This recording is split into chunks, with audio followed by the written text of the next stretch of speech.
selamat datang di Bisnis Berlaba. Nama saya Sasha dan hari ini kita akan ngobrol tentang bisnis bersama dengan praktisi keuangan kita, Ariel. Jadi setiap hari Rabu kita akan membahas topik-topik yang berhubungan dengan keuangan dan bisnis. Nah, materi ini kita akan juga post di podcast kita dan juga di akun YouTube kita. Mas Ariel, perkenalan diri dulu nih, edukasinya di mana, pengalaman kerja, kemudian posisi di perusahaan yang sekarang itu apa? Saya tuh aslinya Jogja, sampai SMA dari kecil, lahir Jogja sampai SMA di Jogja. Terus saya tuh sekolah ke Amerika. Ke Amerika, saya ke college dulu di daerah San Francisco sana. Terus habis itu saya transfer ke university saya, Indiana University. Nah, dan saya tuh di situ baru belajar keuangan ya di situ. Baru ngerti seperti apa. Oh, keuangan tuh belajar apa sih? Dulu saya nggak ada bayangan. Aduh, angka-angka semua, saya juga benci gitu. Sama. Iya, semua. Apalagi accounting itu. Saya tuh dulu sebelum masuk universitas, saya accounting tuh selalu nyontek. Jadi itu saya benci banget sama accounting. Angka semua isinya kan. Terus aturannya tuh udah ya kayak kayak belajar inilah, kayak kalian belajar hukum gitulah. Terus bisa berubah lagi gitu. Kan kayak ngapain ngapain gue belajarin gitu. Terus ya udah, saya suruh nyontek gitu, selalu nyontek. Sampai pada akhirnya saya tuh em, pelajarin semua kan. Saya mau ngambil keuangan, mau ngambil di sekolah bisnis itu mau ngambil apa? Keuangan, ekonomi, tapi marketing. Nah, saya mikir yang paling praktikal yang mana, yang bisa saya dapat kerja gitu loh, maksudnya lebih praktikal yang mana? Oh, keuangan. Saya keuangan, ya udah saya coba-coba lihat-lihat dulu. Oh, ternyata menarik kalau keuangan itu. Nggak kayak accounting. Ya sorry ya orang-orang accounting bukannya mendiskreditkan, tapi itu personal saya. Itu menarik keuangan kenapa? Keuangan itu lebih ngelihat ke masa depan gimana. Kalian plan itu dari situ kalian ngelihat istilahnya lihat laporan data-data ke usaha kalian itu bisa ngerti gitu loh kayak posisi bisnis kalian tuh sekarang di mana, kelemahannya di mana, kekuatannya di mana, dan kesehatannya itu seperti apa. Jadi kayak kalian tuh kalau sakit, kalau kalian tubuh kalian sakit itu kayak bisa ke dokter kan dikasih tahu gula darahnya gimana, terus nutrisi yang itu yang apa, yang Yang ada di kayak kesehatan lah. Bukan orang. nutrisinya company lah, isinya usaha. Mas Ariel selagi kan berarti Mas Ariel ini lulusan Mas Ariel. Berarti Mas Ariel ini adalah lulusan dari Indiana University dengan major keuangan ya, finance ya berarti ya. Saya dua majornya, keuangan sama economic consulting. Oke, economic consultant. Nah, Mas Ariel itu pas dulu belajar keuangan tuh selain kuliah itu ambil ada sertifikasi nggak sih kalau keuangan? Oh iya, saya ada, uh, saya lupa di mention itu. Saya ada CFA. CFA itu CFA itu Chartered Financial Analyst. Jadi itu belajar baik banget. Saya pusing banget. Rata-rata itu orang menyelesaikan itu rata-rata 3 tahun, 4 tahun. ah, Soalnya ada 3 level kan. Jadi kalau gagal, ngulang lagi tahun depan. Gagal, gampangannya seperti itu kan. Itu, ya sebenarnya saya itu lebih ke teori ya. Teori, tapi itu salah satu sertifikasi yang sangat, gimana ya, kayak gold standardnya di keuangan lah. Saya itu 18 bulan saya nyelesain itu. oh Sombong, wow. sombong dikit ya, sombong dikit. Itu, ya itu buat audiens saja kalau bukti kalau ya kita mau belajar ya bisa gitu. Hmm. Orang tuh banyak yang ngomong oh, susah lah harus inilah. Saya mah orangnya kayak aduh udahlah itu mah ya if you never try you'll never know gitu. Kalau Oke, saya sih gitu aja. oke. Nah, pengalaman kerjanya apa nih? Dulu saya Seluruh Jawa. habis dari lulus saya pindah ke LA karena ada tante di situ kan. Saya di LA nyari kerja. Jadi saya itu kerjaan pertama saya itu di namanya itu kalau industrinya private wealth management. Jadi kayak saya mengatur keuangan orang-orang yang Kaya lah ya. kaya gitulah. Jadi minimal $1 juta bukan dititipin saya ke perusahaan perusahaan saya bekerja. Oke. Jadi, Jadi oke. Jadi listener nih, jadi nanti saya Mas Ariel, mengatur keuangan. Ya, jadi Mas Ariel ini akan ya, ngebantu kita juga untuk bagaimana kita mengatur keuangan di bisnis-bisnis kita, bisnis-bisnis yang kamu punya gitu. Jadi Mas Ariel akan datang setiap minggu untuk menjelaskan bagaimana kita harusnya mengatur keuangan kita masing-masing gitu. Nah, Mas Ariel, kan Mas Ariel ini kan ada startup ya. Startupnya bisa diceritain ya. posisi di startupnya apa dan namanya juga. Ya, namanya Laba Book ya. Jadi saya tuh posisinya saya ya sebagai co-founder ya, sebagai co-founder. Tapi Tovan. co-founder itu definisinya ya sekarang masih startup, jadi saya juga di produk, saya juga ya, orang-orang yang ahli di bidang itu. Jadi ya saya posisinya sebagai buat jadi produk, buat jadi bahan marketing ya seperti itu. Dan itu kenapa saya buat buku ya? Saya mau cerita dikit ya sorry ini. Ya. Nah itu saya benci accounting. Saya Mm-mm. benci itu accounting, debit kredit. Saya kalau di SMA pelajaran accounting itu kalau ulangan udah panik tuh, udah waktunya tinggal sejam gitu. Saya udah ketemuin jawaban terakhirnya. IPA saya ngambil accounting nih. Nah itu udah detik terakhir tinggal 10 menit, udah hitung-hitung lama, tahu-tahu nggak balance kan kesel banget kan. Saya benci banget. Jadi saya tuh buat aplikasi Lababook ini. Lababook ini tuh biar orang tuh lebih gampang gitu loh. Kalau saya sih pentingnya cuma bagaimana kalian tuh melihat laporan keuangan biar bisa menganalisa, tapi cara inputnya itu, input data keuangan, data usaha Anda itu nggak usah ribet kayak accounting harus sekolah lama gitu ya. Betul, betul. Nah, meski buat sesimpel mungkin, biar orang-orang tuh bisa mencernanya lebih gampang, nggak Benar. banyak peraturan. Nah, Mas Ariel, kan Hmm. kita ngomongin tentang keuangan nih. Topik kali ini adalah mengenai apa itu keuangan usaha.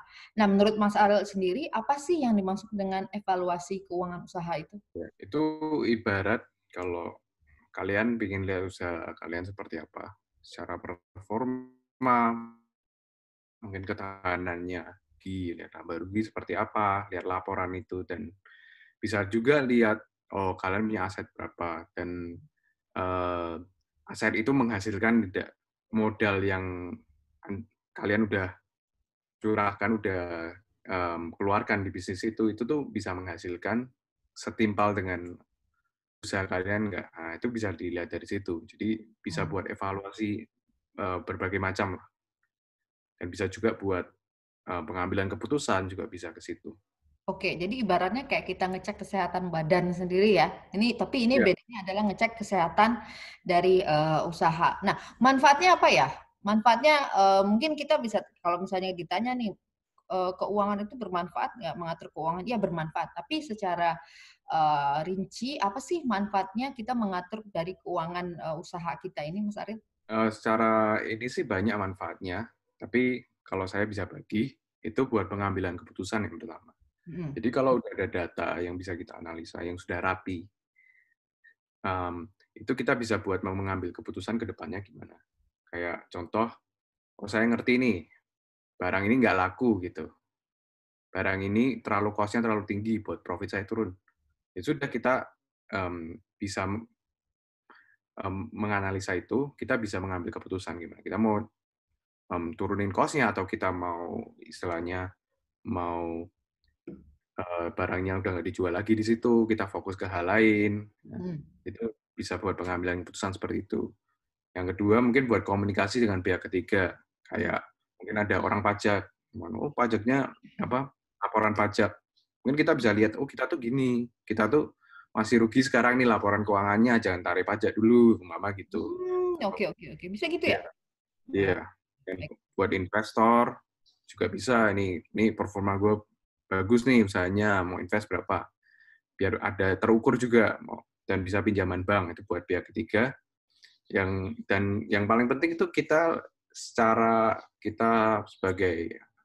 entrepreneur gitu ya, Mm. itu bisa lebih inform. Kita bisa lebih tahu usaha kita. Kayak kalau kita didik anak, kita nggak ngerti itu karakteristik anak kita kayak gimana, anak kita di sekolah gimana, pergaulannya gimana, kita juga nggak bisa didik cara yang tepat gimana. Nah, Baik. jadi itu lebih kayak mungkin kalau kita bisa mengerti anak kita, dalam hal ini usaha kita bisa lebih mengambil keputusan-keputusan yang tepat gitu.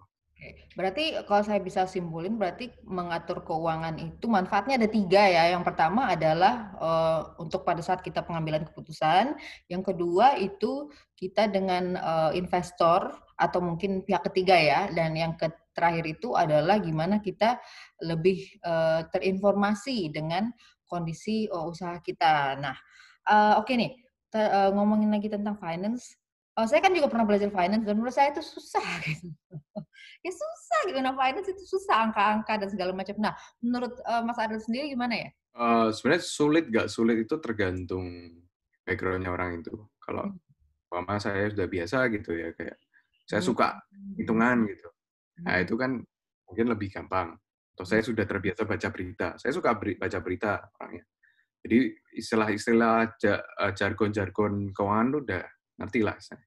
Terus ya motivasi belajarnya gimana. Mungkin saya motivasinya belajar itu mmm, buat saya mau ngerti nih usaha saya seperti apa. Beda sama yang motivasinya cuma, saya pengen tahu doang. Nah, itu kan itu. mmm, Dan terakhir, kesukaannya dia gimana, dia suka nggak itu belajar kayak gitu. oke, oke, oke. Nah, tapi, mmm, sulit atau enggak itu, ya saya juga dulu pertama-tama ya, karena di keuangan tuh cenderung banyak fancy jargonnya ya. Jadi Kata-kata kayak kata-katanya aneh-aneh ya? iya, saya nggak ngerti itu siapa yang buat, Bener, bener, bener, tujuannya apa, bener, bener, ya ya. kan. Kalau kalau saya ini ya, kayak agak teori konspirasi sedikit ya. Jadi kalau saya sih, menduga ya biar nggak, Nggak orang-orang itu tuh orang-orang yang ya finance nggak ngerti kali ya? Iya nggak sih? ya yang finance itu bisa juga, atau bisa juga karena ya emang harus dibuat seperti itu, dibuat sulit seperti itu soalnya mungkin, Bersingkat kali, simpelkan. definisinya banyak. Mhm, mhm, Tapi, mhm. tapi kesimpulannya kalau mau belajar mau belajar keuangan itu, ya bisa dimulai dari belajar istilah-istilah tersebut. Makanya ini saya mau merubah itulah. Di Lababook kita tuh pakai istilah-istilah yang umum lah, yang umum sehari-hari, gampang dicerna, orang langsung, oh kira-kira ini. Kalau kurang ngerti kita buat ada deskripsinya, jadi orang bisa belajar dan lebih gampang gitu loh Oke. buat belajar. Nah, istilahnya kita nggak buat yang Yang fancy-fancy susah-susah, sulit ya. uang. Hmm. Nah, Mas Ariel, hal apa sih yang harus dipelajarin sebelum kita menganalisa keuangan gitu-gitu? Kita mau analisa nih, tapi kita nggak ada education, nggak ada pendidikan. Nah, gimana sih hal-hal apa yang harus kita apa namanya, istilahnya pay attention dulu sebelum kita analisa nih keuangan sehat apa enggak nih? Kalau hal yang kita pelajarin, kalau kita mau ikut cara cara yang tradisional, yang biasa, seperti accounting biasa, ya Mhm. tentu harus belajar accounting, harus Mhm, belajar mhm. istilah-istilah dalam keuangan. Dan itu kan nggak semua orang bisa karena kalau accounting itu terlalu rumit, maksudnya banyak jargonnya itu banyak banget.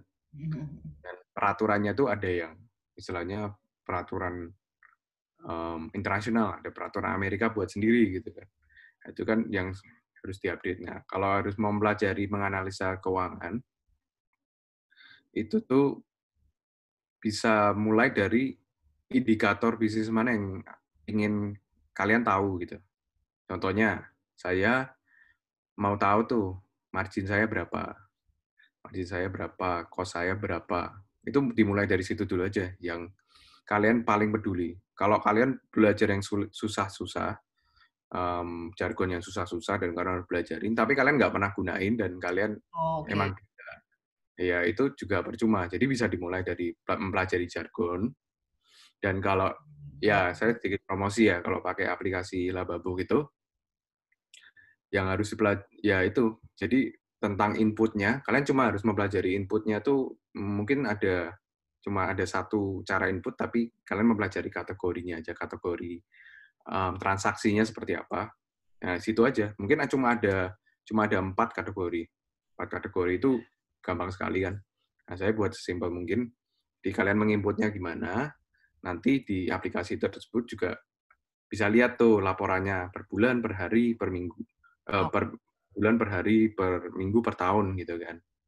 Nah, jadi mempelajari istilahnya kalau kalian zaman sekarang ya apalagi ya, kalian mempelajari indikator-indikator yang bikin kalian tahu aja. Sekarang tadi itu ada banyak aplikasi yang otomatis yang bisa menghitung itu. oke, berarti intinya adalah kalau misalnya kita mau nganalisa tuh kita harus pelajari indikator apa yang pengen kita ukur kali ya. Apa Ya, yang perlu betul. kita ukur, terus kita memahami apa yang, apa namanya, apa yang berhubungan dengan indikator-indikator apa yang mempengaruhi indikator yang ingin kita ukur gitu. Nah, kemudian nih, kan oke, let's say kita sudah persiapkan diri kita, kemudian kita sudah, pelajari juga indikator apa yang ingin kita ukur. Nah, kemudian hal apa sih yang harus kita perhatikan pada saat kita menganalisa keuangan? Yang harus kita perhatikan. Eh, tujuan pertama harus mulai dari tujuannya itu buat apa sih?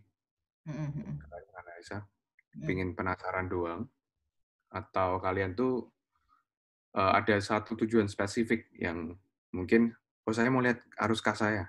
Nah, itu Oke. kan beda beda sekali dengan eh, saya mau lihat profit saya Mmm, selama naik turunnya gimana. Apa saya mau lihat istilahnya kayak rame sepinya kapan. Nah, itu kan evaluasi setahun mungkin kelihatan tuh, oh rame bulan-bulan ini, rame pada saat ini gitu. Nah, itu harus lihat tujuannya dulu. Nah, dari tujuan tersebut kalian bisa lihat tuh yang penting apa, yang paling penting dari catatan itu apa. Contoh kalau saya mau lihat arus kas, ya saya lihat laporan arus kas. Saya lihat laporan arus kas, kita menagih mhm um, utang pelanggan tuh gimana. Kalau kita terlalu lama menagih utang pelanggan, mungkin ini satu mhm. contoh aja ya. Mhm Itu kan arus kas kita mungkin kurang sehat. Mungkin teman kita nagihnya seminggu mhm. di bisnis yang sama. Nah, kita sendiri nagihnya 2 bulan, itu kan nggak sehat. Mhm Nah, mhm. itu jadi dimulai dari tujuannya, terus nanti dari Tujuan. tujuan tersebut kita bisa tahu tuh yang perlu dilihat mana aja, yang perlu dilihat mana aja. Nah, itu harus belajar juga yang tahu yang mana. Tapi nanti gampang lah, nanti kita bahas kapan-kapan lah ya. Oke, baik. Nah, Mas Ariel, ngomong-ngomong tentang keuangan nih, kalau kita punya bisnis yang kecil ya, let's say, warung-warung kelontong, ya warung-warung Hmm. kayak warung rokok gitu. Perlu nggak sih sebenarnya kita mencatat laporan keuangan gitu? Terus caranya gimana gitu loh yang supaya, pendengar kita yang baru belajar nih, mereka tuh bisa mulai mencatat keuangan itu kayak gimana, yang proper ya, maksudnya yang, sesuai tetapi, simpel gitu loh, gimana caranya ya? Oh, ini kasusnya warung kelontong ya? Bener-bener yang simpel kayak, eee, seperti karena kalau misalnya kita itu Gitu. yang sudah berpendidikan pasti punya cara proper kan, tapi kalau misalnya untuk yang pengusaha online lah let's say, kemudian bener-bener kita yang baru mencoba belajar usaha, tapi kita juga mau, hitung gitu loh cash flow kita gimana, kesehatan keuangan usaha kita gimana. Nah, perlukah mencatat, kemudian caranya itu gimana gitu, yang simpel? Menurut saya sih perlu sekali. Maksudnya Mmm, kita kan manusia nggak bisa otak kita terbatas kan. Mmm, Sebenarnya itu dengan mencatat kita bisa mengevaluasi lagi, mhm. bisa, melihat lagi gimana, performanya. Itu perlu sekali, walaupun sekecil apapun itu usaha. Katakanlah kita belum ada penjualan nih usaha awal-awal gitu, tapi kan kita udah membeli bahan suplai. Kita udah membeli umpama renovasi toko gitu, itu bahannya berapa, itu modalnya berapa, dan itu bisa balik modal nggak? berapa lama balik modal, itu kan perlu juga evaluasi situ. Nah, untuk warung-warung kelontong itu khususnya, itu penting sekali, apalagi produknya banyak. Hmm. Contoh, kita pakai feeling aja ya, feeling. Sekarang kita punya 1.000 produk gitu. 1.000 produk di warung kelontong. Berapa sih kira-kira warung kelontong? Saya nggak tahu. 1.000 nggak sampai lah ya. 100 gitu, Bang. Ya, 100-an 100 gitu produk. ya. Ya, Oh, 100 produk. Ya kan. Dan produknya itu tuh ada varian yang A, B, C, A, B, C gitu. Mereknya berbeda-beda juga. Terus ada juga yang contohnya kayak minyak minyak curah gitu kan. Itu kan ngitungnya agak beda ya sama barang-barang kayak jualan market ciki gitu, ya ya ya. kan. Oh, Nah, itu banyak sekali kalau kita tidak mencatat, itu bakal bakal kita nggak bisa tracking istilahnya, nggak bisa tahu gitu, mana yang barang paling laku, mana yang barang nggak laku, yang menguntungkan, nggak menguntungkan. Mungkin barang itu laku sekali, tapi kita supplier kita belinya terlalu mahal, akhirnya malah jadi rugi, umpama gitu. Untung dikit lah, cuma untung di beban di capeknya doang gitu, misalnya gitu. Nah, mungkin kita bisa mengambil keputusan cari supplier lain. Tapi kalau dengan 100 barang tadi, asumsi 100 barang tadi, kita nggak bisa keep track dengan mencatat dan ada laporan yang meringkas semua itu bakal kita sebagai manusia cuma otaknya cuma satu gitu kan. Ya, ya. Nah, itu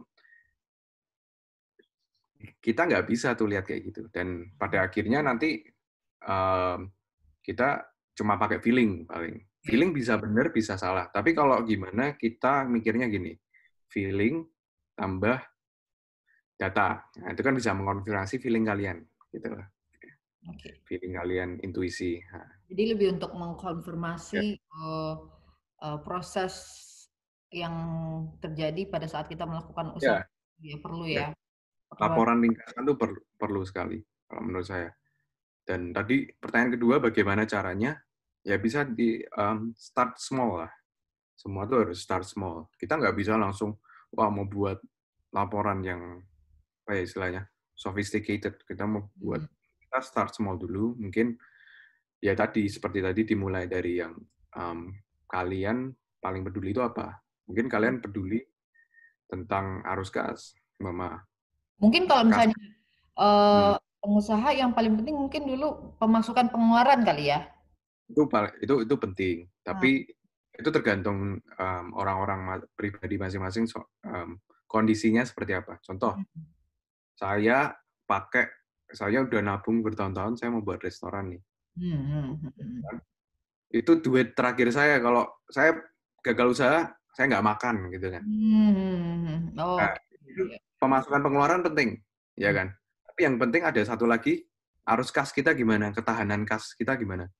Kalau umpama saya nggak ngitung nih, nggak tutup mata gitu, nggak ngitung, nggak nyatet, langsung dimasukin semua duit kita, bang, bangun bangun ini restoran, ternyata nggak ada kas sisa, ya kan. Kita nekat gitu kan, nggak ada.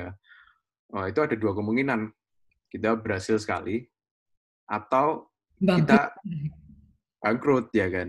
Nah, gimana meminimalisir itu? Oke, Kalau oke. kita cuma kasih sedikit dulu, kita tes marketnya seperti apa, itu kita ada ketahanan cash, kita bisa buat eksperimen yang lain. Nah, Hmm. seperti itu. Jadi Menarik. lebih lah, ya. Ya. I think kita akan ini pembahasan mengenai finansial ini pasti akan bergulir gitu loh, seperti kayak Ya. snowball. Jadi ini akan mengarah kepada pertanyaan yang berikutnya, tapi kita akan terus belajar juga nih dari Mas Ariel nih guys. Ya kita akan adakan podcast bisnis berlaba ini setiap minggu. Jadi terima kasih semuanya sudah bergabung dengan kami dalam podcast bisnis berlaba. Dengarkan topik-topik menarik mengenai keuangan setiap minggunya, setiap hari Rabu di channel podcast kita dan juga di channel YouTube kita. Terima kasih. Terima kasih juga untuk Mas Ariel. Kita akan ketemu lagi Rabu depan. Sampai jumpa. Bye.